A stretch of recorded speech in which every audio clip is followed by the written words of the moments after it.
Ready. आप सभी को नमस्कार। सिद्धार्थ जी, एक चीज बताइए, ये अपन ने जो नेवा दर्पण का जो कार्यक्रम किया था, कैसा आपको, आपका क्या इसमें अनुभव है?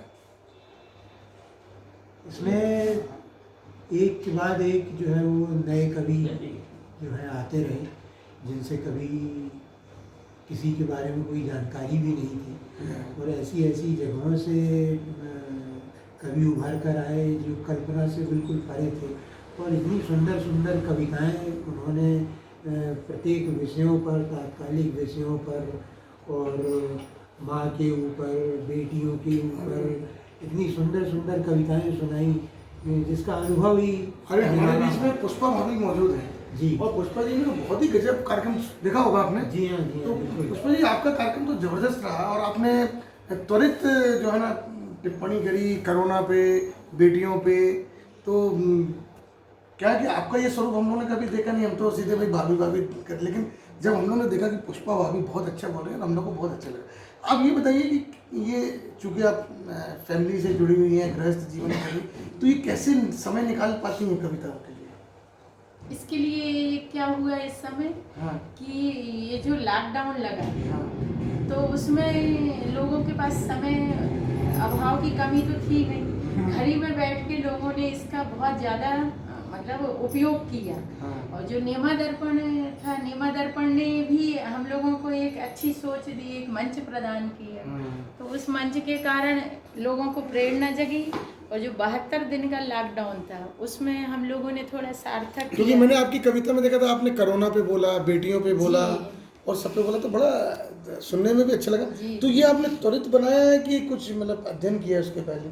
नहीं, उसके पहले थोड़ा बहुत लिखा, लेकिन ये जो तात्कालिक परिस्थिति थी, कोरोना है, ये जो हमारे मजदूर लोग अभी बीच में 16-17 मजदूर एक साथ मरे, हाँ। या जो अपनी ये पर्यावरण की समस्याएं रहती हैं, ये जो देखने में अपन को ऐसा लगता है कि अब इन पे मतलब ऐसा लगता है कि कुछ लिखना चाहिए। हो सकता है ये लिखने के बाद, सुनने के बाद लोग इससे प्रेरित हों, या हम खुद जैसे मैं हूँ, मैं कभी मतलब मेरे को कम से कम 6-7 साल हो गए, मैं कभी पनी नहीं लेती बाजार से। वाह, वेरी गुड। कभी नहीं लेती मैं अपना थैले, वैसे जब वो पैकिंग में आती उसका एक अलग है, लेकिन बाकी मैं अपने से कभी पन्नी का उपयोग नहीं करती।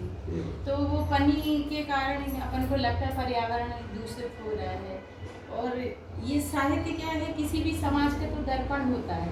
नेवा दर्पण के माध्यम से इतने कवि इकट्ठे जुड़े तो कितना अच्छा लगा, और सबकी वहाँ पे भी अपन ने कविता सुनी, लेकिन हर कवि की अभिव्यक्ति अलग थी। मतलब कोई बात मैं बोल रही, माँ पे मैं बोल रही, बेटी पे बोल रही, लेकिन दूसरा कभी भी माँ और बेटी पे जब बोल रहा है, लेकिन सबकी अभिव्यक्तियाँ अलग अलग थी, सबकी सोच अलग है, सबके विचार अलग है। तो ये सुनने और समझने का हमें भी मौका मिला, तो हमें बहुत अच्छा लगा ये कार्यक्रम। पुष्पा जी, आपको बताऊँ, अभी 1-2 दिन पूर्व हमारे बीच में भारती जी आई थी। जी। वो भी नेमा दर्पण की संचालिका है, और उन्होंने भी अपने इंटरव्यू में एक बात बहुत अच्छी बोली थी कि मुझे इस कार्यक्रम में सुनाना तो ठीक है, लेकिन सुनना ज़्यादा अच्छा लगा। तो ये एक मुझे उनकी बहुत अच्छी बात लगी थी, जैसा आपने ही बताया। और एक चीज़ आपकी मैं चाहूँगा कि सब जितने भी लोग सुन रहे हैं इस मैसेज को देखें कि उन्होंने कहा कि मैं पन्नी का उपयोग नहीं करती। देखिए, ये जब हम कोई भी कार्यक्रम करते, छोटी छोटी बातें, एक बहुत अच्छा संदेश उन्होंने हल्के में दिया, लेकिन बातों बातों में दिया, और बहुत ही अच्छा संदेश दिया कि वे 60 वर्षों से पन्नी का उपयोग नहीं कर रही हैं, और वो सिर्फ इसलिए नहीं कर रही हैं, इससे पर्यावरण को नुकसान।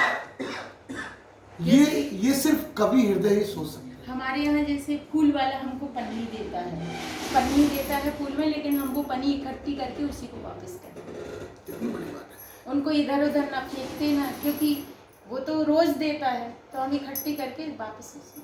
ये छोटी छोटी बातें। अच्छा, एक चीज़ मैं थोड़ा सा लाइट मूड की बात करूँगा। आपके जो पतिदेव हैं, वो हमने सुना वो भी थोड़ा कविता में इंटरेस्ट रखते हैं, तो वो कोई हेल्प करते हैं आपकी कविता बनाने में? नहीं, वो हेल्प तो खैर नहीं करते, लेकिन वो अपना लिखते हैं। कवि कविता में शायद मेरा सोचना है, वो कवि के विचार जो है ना, वो किसी की हेल्प नहीं चाहते। वो क्योंकि विचार जहाँ नहीं मिलेंगे वहाँ जरूर करता हूँ। मातृशक्ति देखिए कितनी हमारे यहाँ आत्मनिर्भर है, और उन्होंने मेरे को पता था, आज पुष्पा भाभी ने जो कहा कि कवि के अपने स्वयं के विचार रहते, वो हेल्प नहीं, बहुत यहाँ बढ़िया। हेल्प की जरूरत और इनके जो भी विचार हैं, और अभी हम चाहेंगे कि आप केवल नेमा समाज ही नहीं, हर स्तर पर, राष्ट्रीय स्तर पर, अंतर्राष्ट्रीय स्तर, प्रादेशिक स्तर पर जरूर काव्य जो हमारी कविताएं होती, और आजकल तो ऑनलाइन है, यूट्यूब है, अपने बच्चों से बोलिए बढ़िया चैनल आपका बनाएं और उस पर आप अपनी कविताएं जरूर दें। हम ये कामना करते हैं कि आपका भविष्य उज्ज्वल हो और आपकी वजह से हम लोगों का नाम हो। Thank you. बहुत बहुत धन्यवाद। हाँ, और ये मैं बताना है कि अजय कमल जी हमारे समाज के हैं, कहानी वाले, उन्होंने अपने पिताजी की स्मृति में, पिताजी और माँ की स्मृति में एक बहुत सुंदर सी ट्रॉफी बनाई। तो भाई अजय जी भी आपको कुछ कहना चाहेंगे? मैं ये कहना चाहूँगा कि जो दर्पण का काव्यांजलि कार्यक्रम शुरू हुआ था लॉकडाउन के दौरान, लगभग 1-1.5 महीने चला, और इसमें समाज की ऐसी प्रतिभाओं ने हिस्सा लिया जिनके बारे में हम सोच भी नहीं सकते थे। हमें जानकारी भी नहीं थी कि समाज में इतने बड़ी संख्या में कविगण हैं, कवि हृदयी लोग हैं, और मातृशक्ति ने तो इसमें गजब का अपना रुतबा बनाया, और उनकी मातृशक्ति की काव्य पाठ से ही प्रभावित होकर हमारे मन में जो प्रेरणा आई कि मातृशक्ति को प्रोत्साहन मिलना चाहिए, और मातृशक्ति के कारण ये काव्यांजलि कार्यक्रम गौरवान्वित भी हुआ। मातृशक्ति के कारण ये दर्पण का जो काव्यांजलि कार्यक्रम था ये गौरवान्वित हुआ, और इसे लगभग समाज के सभी वर्ग के लोगों ने सराहा। मैं ऐसी मातृशक्ति को नमन करता हूँ और उनके उज्जवल भविष्य की कामना करता हूँ कि वे अपने उच्च शिखर पर अपना काव्य पाठ करें, खुद भी गौरवान्वित हों और समाज को भी गौरवान्वित करें, ऐसी आशा है। अभी एक चीज़ और पूछना चाह रहा था आपसे कि ये इसके पहले कभी ऑनलाइन कार्यक्रम आपने किया था? नहीं किया था। काव्य मतलब स्कूल में 1-2 बार स्कूल के प्रोग्राम में जरूर मैंने काव्य पाठ किया। हाँ। लेकिन ऑनलाइन इतना बड़ा काव्य पाठ आपको पता है, आपको पूरे विश्व ने आपको सुना है, क्योंकि नेमा लोग जो है ना पूरे विश्व में फैले हुए हैं, अमेरिका में भी है, तो यहाँ तो आप तो अंतर्राष्ट्रीय स्तर की प्रतिभावान महिला हो गई इसका है। श्रेय मैं पूरा नेमा दर्पण को देना चाहूँगी, जिनने हम लोगों को मतलब छोटे से नीचे से उठा के इतने बड़े शिखर पे ला दिया। ये मैं नेमा दर्पण की बहुत बहुत आभारी आपका भी आभार, आप हमारे इस कार्यक्रम में आए। और आइए हम चाहेंगे कि ये आया लीजिए।